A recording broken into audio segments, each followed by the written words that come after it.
উফ, আবার সে একই প্যাচাল। মা মা মা, আমি তোমার মায়ের জন্য তো আমার স্বাধীনতা বিসর্জন দিতে পারবো না। তোমার মায়ের যদি একা থাকতে এতই প্রবলেম হয়, তাহলে তোমার মাকে একটা বিয়ে দিয়ে দাও।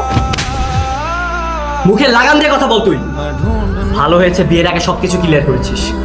বিয়ে হয়ে গেলে না পারতাম তোকে আমি ছাড়তে, না পারতাম মেনে নিতে।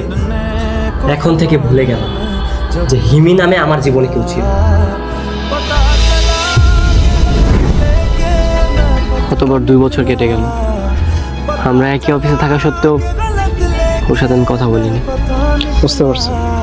দেখো, তুমি যেমন না করেছিস বিয়ে, না করেছিস প্রেম, সেই তো তুষারের মাঝে আটকে আছিস। আটকে তো থাকবেই। 3 বছরের সম্পর্ক আমাদের, এর মধ্যে কতই মধুর সম্পর্ক ছিল, কিন্তু ওর একটা সিদ্ধান্তের জন্য সবকিছু এলোমেলো হয়ে গেল।